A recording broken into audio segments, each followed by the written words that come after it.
So far in this course, we looked at a bunch of algorithm design techniques. We saw divide and conquer, we saw dynamic programming, we saw greedy.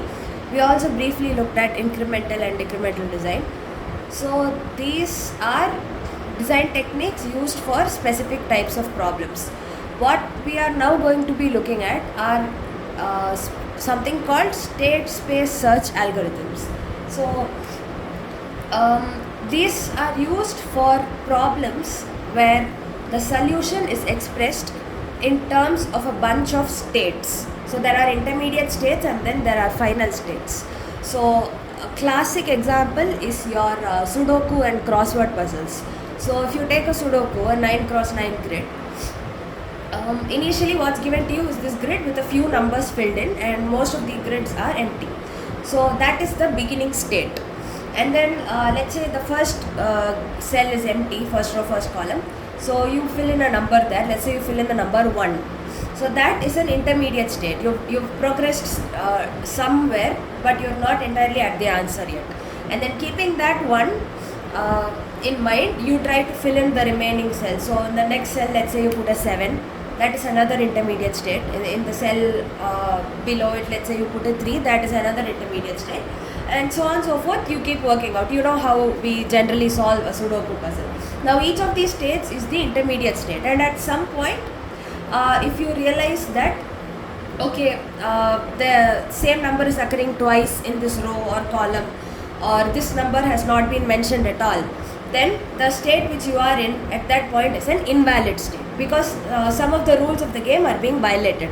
So what you will do is you will erase the number you last wrote and you will try to replace it with another number, or you will erase some other number, you will do some manipulation, you will take your problem to some other state, and from there you will proceed. And you will keep doing this until your entire grid has been filled and all the constraints are satisfied. So that final state is called a solution state. So what I mean by state here is any configuration of the variables involved. So if you take a Sudoku, each of those grids represents one variable, and they can take the digits from 1 to 9. So each possible permutation combination is a state.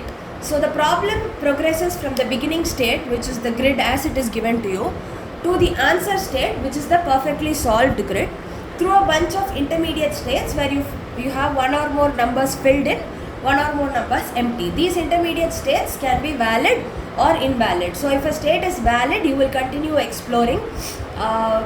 If no constraints are violated so far, you will plug in another number in another cell and you will continue solving. If it is an invalid state, if some constraint has been violated, you will not continue solving in that situation. You will erase, you will rearrange the numbers, you will take it to a valid state, and from there you will continue solving. So in a state space search technique, the solution to a problem is represented by a bunch of possible states. So the collection of all valid states is called the state space, and a state space search algorithm is one which explores some or all of the possibilities in the state space. So it's like your probability, you have this thing called a sample space, right, which is a bunch of all possible outcomes that an experiment can give you. So similarly, a state space is simply the bunch of all possible states, intermediate as well as answer states, valid as well as invalid, complete as well as incomplete states, which a problem can exist in. And a state space search algorithm is one which is going to progress step by step through some of these states and take you to the answer. So for example, in a 9x9 grid, like I said, every possible permutation of filling the numbers is a state. So if you look at the first grid here, of course I've taken a 3x3 grid as a toy example, because you don't want to sit and draw a 9x9 grid and stuff. So this is a complete and valid state. This is valid but incomplete. This is invalid. So all of these are part of the state space. When you reach a state like this, you will not continue exploring. You will do some changes. You will replace this 1 with a 2 or something. When you reach a state like the first one, you know you've reached the answer state, so you will stop. That is your solution. When you are in a state like this, you know you're so far on the right track and you will continue moving ahead. So a state space search algorithm is one which proceeds through a bunch of states.